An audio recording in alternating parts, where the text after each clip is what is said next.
Welcome back to Timeless Style, Traditional Values with myself, Vittoria, my mom, and Mommom, where you have three generations of fashion experts talking all things timeless style and traditional values. This week's episode is all about casual style. One very common misconception is that casual style can't be timeless. And we're going to talk about the things that we do to incorporate elements of timeless style into our casual attire. So, Mom, do you want to talk about maybe some just general, just to get this conversation rolling, some general guidelines for what timeless style looks like incorporated into casual attire? So I'm an 80s girl, right? So in the 80s, there wasn't really all of these sweatsuits. You didn't go out in a sweatsuit. Like you wouldn't be caught dead. You wore that to gym class, but you wouldn't go out in that.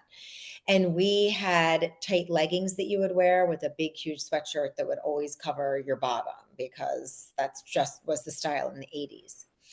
However, I still never really lounged in that, right? So I would tell you that when I am going to run errands, my comfortable clothing are a thin sweater like I have on right now. I tend to wear black because it still looks chic, but it's so easy. I will not wear a full button down shirt. That's uncomfortable for me, but I wear Dickies all the time. And if you don't know what a Dickie is, we can do a full episode on that. But a Dickie is almost just like a little collar. It's not a full shirt. So it's more comfortable for me. So I'll go out in something like this, and then I will wear jeans. And you know that I have my jeans that I've had since the 80s, my button fly Levi's jeans. They're so comfortable because now they're 30 plus years old. And that is my comfy clothing. Now, when I come home, I will throw on a pair of sweatpants. I'll probably still keep something like this on up top. And I will go out in some kind of flats, whether it's a loafer that I wear that's really comfortable. When I come home, I'll still wear my loafers around the house or I'll put slippers on. So I tend to not wear sweatpants and sweatshirts out and about. That I just don't do that. Right. And I think that that is obviously like if you just when you go out in general, like you'll notice the people who are wearing sweatshirts, sweatpants, t-shirts, leggings, people who are wearing them out, it's mostly like millennials and younger, right? My mom, I don't know that I've ever seen you in a pair of sweatpants, not once in my entire life. I think if I ever saw you in sweatpants, I would be like, where's my mama? Who took her? Where did she go? Because I think the world would just end. Like it just you in sweatpants or a sneaker, right? Like I think something that's more popular now is like the sneakers, the These or if you're in the South, you call them tennis shoes, right? Um, that's a big casual look. I have rarely seen my mom wear sneakers, ever in her life. Mom, when you want to be more casual, what does that look like for you? How do you incorporate elements of timeless style into your casual attire? Well, I come from an era where when uh, I was a little girl, my mother would say, "We're going to the avenue," which now would probably be the main street. And that meant you got changed. And my mother would put a dress on, put some heels on, a hat, a matching coat, and we walked to the avenue. So those kind of clothes weren't even around in when I was a little girl. Growing up, I would say that jeans became very popular. And so that became, but you always had a nice top, a nice sweater, and the jeans were almost like nice slacks. Coming up to now, um, I do have comfortable pants, but they are slacks. That I do not own sweatpants. Um, I look at everyone that has sneakers on and I think, oh, how adorable. They look so cute. And then when I buy myself a pair and put them on, I hate them on me.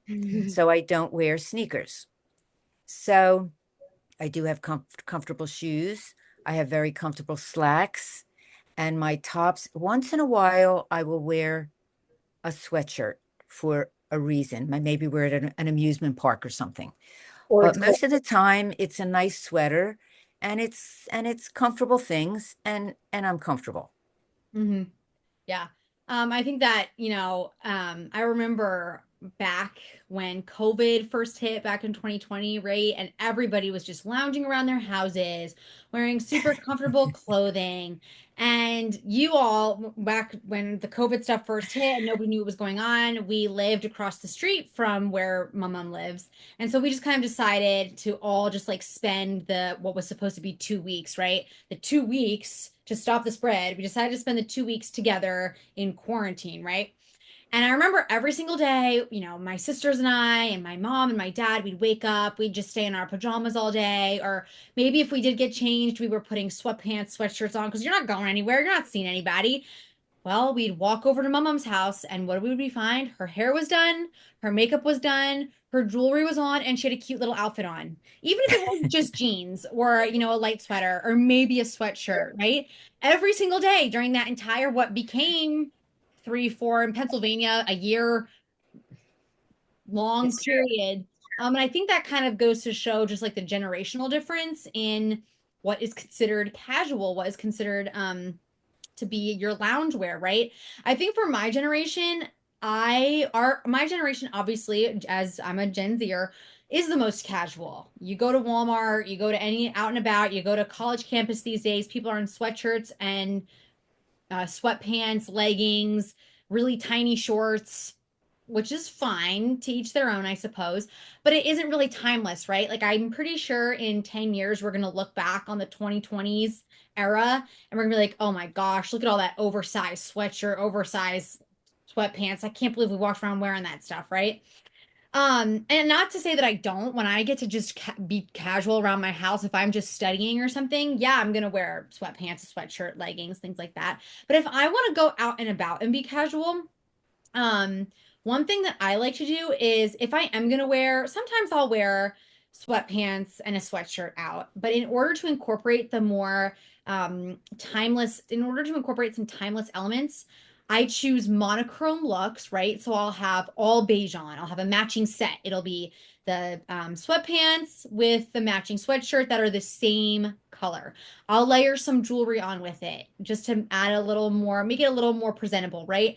I make sure that my hair, I've done something with my hair. I might not curl it or straighten it or do anything super fancy, but just throwing it up in a bun makes it look more put together than just like I rolled out of bed, right? Sometimes I'll pair a baseball cap with my more casual attire. And again, matching the baseball cap to the monochrome look really pulls the casual look together and gives it this timeless element that it wouldn't otherwise have, right? Because I think one of the reasons why my generation looks so sloppy is because the colors don't match. People have clashing patterns.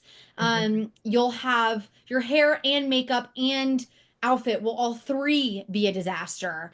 And I think that just taking a few minutes to put a little mascara on and a little bit of concealer, taking a minute to throw your hair in a messy bun, and taking a minute to make sure that your sweatpants and sweatshirt or leggings and t-shirt, whatever it is, making sure that the colors actually coordinate. Just taking a few minutes to do that will really pull together your casual style and give you a something that looks like an actual outfit, like you actually tried, right?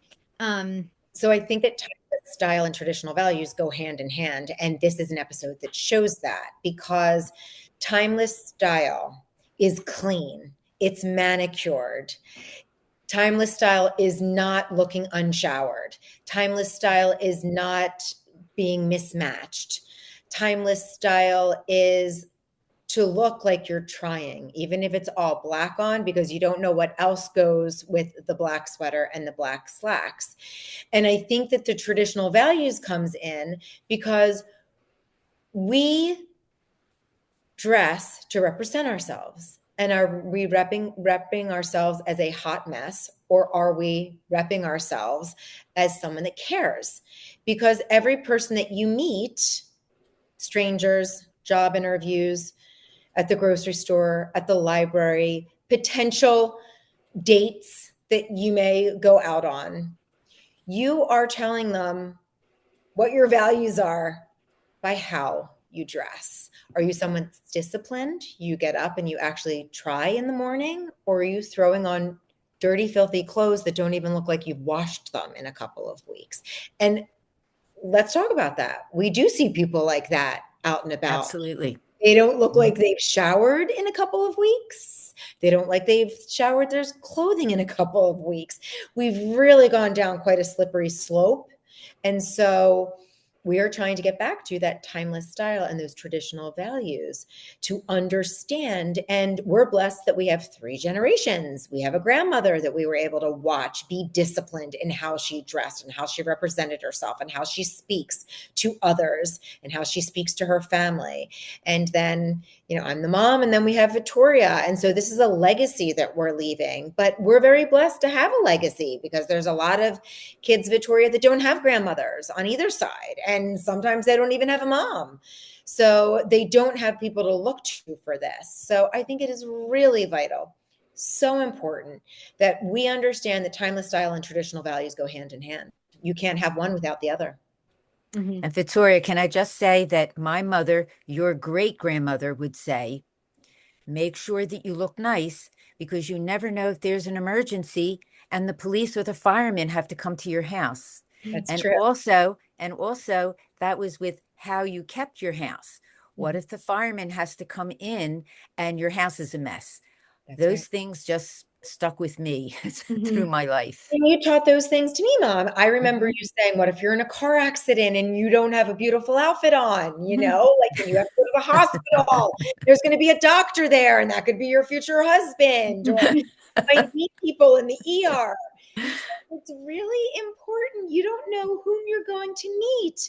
You might meet someone that is going to be the love of your life, or you might meet someone that wants to hire you. Mhm. So I think that's so important. And I do think it's really important to keep your house in order as well.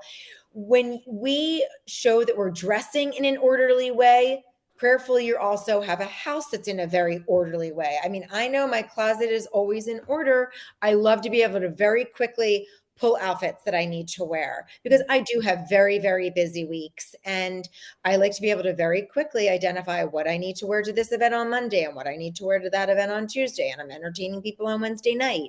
And so I think that organization is a traditional value that is lost in this current generation. And I don't think that they give enough value to being very organized. It's going to save you a lot of time if you get that traditional value of just being organized in how you dress and how your home is and how your closet is. Mhm. Well, I think, one thing that I just want to clarify is that, when we're talking about having keeping your home looking pretty, keeping your attire organized and coherent, it's not because we're vain, right? We're not doing it for ourselves. We're not doing it because we want somebody when we're walking down the street to be like, oh my gosh, look at that girl. She has a really great outfit. That's not why you do it. You do it because you want to represent the best version of yourself and you want to respect other people too, right? Like if you go out and about with stains on your clothing, with pimple patches on your face. I think that is the thing that irritates me the most about our generation, about my generation, is when girls and even sometimes guys go out with a pimple patch on their face. You know what that is, Walking Mom? Does Mom know what a pimple patch is? Because I just learned what that is. I don't know what that Okay. is. So, Mom, what do you think a pimple patch is? I don't know what it is. do you have a guess? Well, I'm going to guess that it's got to be something you put on a pimple to pop, maybe make it go away, Yeah. like a Band-Aid or something. Yeah, Good that's guess. pretty much what it is. So it's like a Okay. little, sometimes they're like little circles that look like little pieces of paper that you stick on a pimple that you have. And you're supposed to leave it on for a few hours overnight and it's supposed to reduce inflammation, whatever, and make it go away. Well, sometimes I have to give credit to whoever the pimple patch manufacturers are because they marketed themselves very well. And now they have little stars and little moons and little flowers and all kinds of things that girls and some guys are putting on their pimples and wearing out in public. Like, No, why I are you doing In that? the, it, and in you my wear it day, out to bed, right? Like that's something that you yeah, put yeah, and you wear it to bed, but then you take it right. off in the morning. In my day, you didn't want people to know you had a pimple.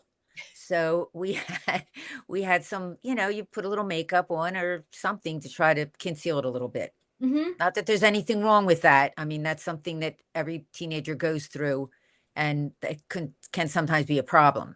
But I don't think you need pimple patches all over your Well, face. and if you use a pimple patch, do it in the confines of your home. Nobody Right. wants to see you walking around with a little yellow star on your face. You're not five. you are 20 years old and it looks stupid. That is my hill that I will die on. If there's one thing, well, maybe not this is maybe not the only thing I would eradicate for my generation, but I don't have a mouth big enough for the pimple patch Can situation. I share an alternative to the pimple patch? In the 80s, this is what we did.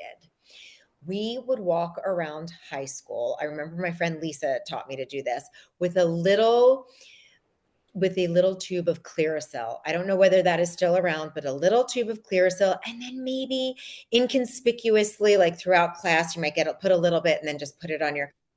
Then throughout the whole entire day, you were kind of just drying out that pimple.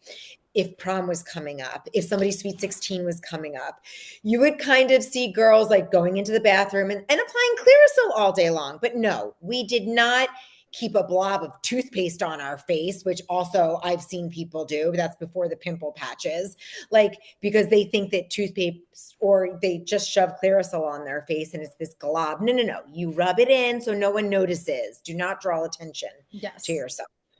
I know we somewhat deviated from our casual style conversation, but these are all related aspects, right? Of how Well, that's too casual. When you it's go too out with a much. pimple patch on, that is too That's casual. too Like, casual. There is nothing you can do, no possible way to style yourself to make a pimple patch timeless. That yeah. is something that I know we're going to look back and be like, wow, can't believe we walked around with pimple patches on our faces in public. You will never, if you ever catch me, if any of you people out there in the world ever catch me in the world walking around wandering with a pimple patch on my face, it's not me. I promise you it is not me. Can I just add a little story? I Yes. worked for many years ago. I worked in a large corporation in Center City, Philadelphia, and a girl came in a job interview with rollers in her hair. I was mortified. And I just looked at her, and I had nothing to do with whether she would get a job or not. But I said to her, I'm going to tell you something right now. Don't keep this appointment. If you go in there with rollers, you're not getting the job. And if you come back without the rollers, you're not getting the job. Go home, take the rollers out, do your hair, and make another appointment. And she did leave. But I thought, isn't there somebody that would have said that to her before she left her house? It She was probably doesn't have a mom or a grandmother or sister. maybe. And it was unbelievable in that time because that had to be the very early 70s, very early 70s. Yeah. It's actually a funny story now. Yeah. Yeah. Well, anyway, I think to kind of conclude this episode, our main takeaway for today is when you're dressing casually, that's not an excuse to not be intentional and organized and thoughtful in how you dress. How you dress is a reflection of who you are. It's a reflection of what you value. It's a reflection of your family. It's a reflection of the place where you work. It's a reflection of what you think of other people and the event that you're attending. So make sure when you're dressing casually, you just put a little bit of thought and a little bit of time into what you're going to wear. One thing that I like to do that really helps me on days that might be more busy or more full is that every Sunday I pick out my outfits for the whole rest of the week. I think about what am I doing this week? Where am I going? Who am I seeing? What am I going to be doing? And then I pick out an outfit on Sunday for every single day for the rest of the week. And that way, I've dedicated, it might take me 20, 30 minutes to pick out an outfit for every single day for the rest of the week, but it's worth it. That time investment is worth it so that on Friday morning, when I have to be somewhere by 8 a.m. and I have to get up at 6 o'clock in the morning, I'm not wasting time in the morning picking out an outfit or picking out a, poor outfit because I'm rushed, right? So that's something that you might want to incorporate into your routine is just picking out your outfits ahead of time because it really is helpful when you've set aside time because you can be more intentional and be more thoughtful with the outfits that you're choosing to wear. And Um, Victoria, that is a traditional value of organization. mhm, You're organizing yourself on Sundays. It's a mhm, great skill. mhm. So, with all of that said, we hope that this has inspired you to elevate your casual attire. Um, Let us know what your go-to casual look is and send us pictures too. We love seeing photos when you all send us. Some of you have started sending us pictures of ways that you've started incorporating some of our tips. We love hearing from all of you. So, Make sure you are subscribed to this podcast on Apple Podcasts, Spotify, and YouTube. And please leave us a 5-star review and let us know in the comments what your thoughts are, what you might want us to talk about in coming episodes. And make sure you're following us on social media. Remember, this podcast is powered by Culture of Life. So give us a follow on all our social media at COL1972 official. Have a great weekend, everybody.